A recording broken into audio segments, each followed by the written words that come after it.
अस्सलाम वालेकुम। मैं अमजदुल्ला ख़ान, स्पोक्समैन एमबीटी।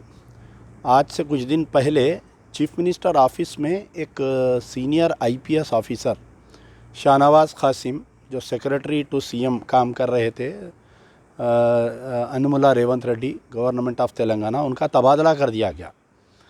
तो मुझे ऐसा महसूस हो रहा है कि चीफ मिनिस्टर ऑफिस में आज की तारीख़ में कोई भी एक मुस्लिम ऑफिसर नहीं है। ये एक वाहिद मुस्लिम ऑफिसर थे जो उनका तबादला कर दिया गया। तो यहाँ पर हमारे चीफ मिनिस्टर रेवंत रेड्डी साहब की जहनीत को समझना पड़ रहा है। आप देखिए, इलेक्शन होकर तकरीबन 18 महीने होने को आ रहा है, कोई एक एमएलए नहीं है हमारे कने, कोई एमपी नहीं है, ना राज्यसभा में है ना लोकसभा में है। राज्यसभा में एक मुसलमान को एमपी देने का मौका आया था 2 बार, लेकिन नहीं दिया गया। और मिनिस्टर आज की तारीख़ तक 18 महीने हो गए। मैं समझता हूँ कि योगी गवर्नमेंट में भी एक आध मुसलमान होंगे, उससे बदतर हालत हमारे यहाँ पर चीफ मिनिस्टर रेवंत रेड्डी साहब की सरकार की चल रही है, मुसलमानों की।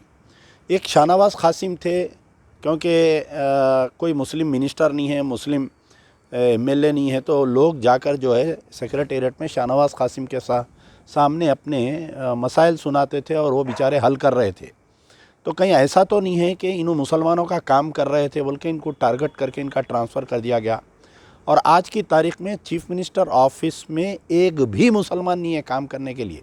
आप पियून से लेकर चीफ मिनिस्टर तक कोई भी मुसलमान नहीं है। यानी पूरा चीफ मिनिस्टर ऑफिस को ऐसा महसूस हो रहा कि पूरा साफ़ कर दिया मुसलमानों के ताल्लुक़ से।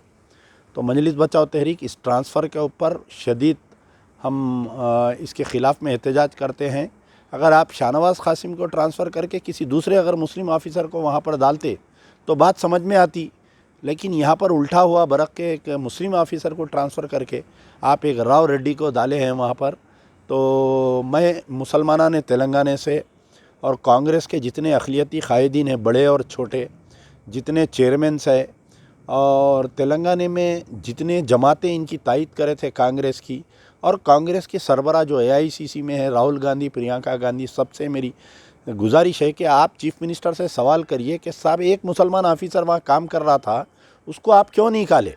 क्या वजह क्या है? उसके ऊपर कोई एलिगेशन है क्या? वो करप्शन चार्जेस था या वो काम नहीं कर रहा था? उसको निकाले तो फिर दूसरे एक मुसलमान को रखना था आप। तो ना मिनिस्टर मुसलमान, ना एमएलए मुसलमान, ना एमपी मुसलमान, ना कोई ऑफिसर मुसलमान। ये चीफ मिनिस्टर ऑफिस का हाल नहीं है। जितने हेड ऑफ़ द डिपार्टमेंट से आप जाइए, chief secretary, DGP, director general prison, director general printing press, HMWS&SB, water works के एमडी, कलेक्टर, तकरीबन आप देखिए एक गैर मुस्लिम ऑफिसरों को रखे हैं। तो इसका नोट लेना चाहिए, मुसलमानों को याद रखना चाहिए। जब भी आने वाले बल्दिया इलेक्शन में या आने वाले जो भी इलेक्शंस में कांग्रेस के कायदीन आएंगे, तो उनको ये तमाम पॉइंट्स नोट करिए कि ये 18 महीने में 30 से ज़ायद फ़िरका परस्त हमले हुए मुसलमानों के ऊपर और पुलिस खामोश तमाशा रही। अब तो ऑफिसरों को भी साफ़ कर दिया जा रहा है। या सोबत बख्श।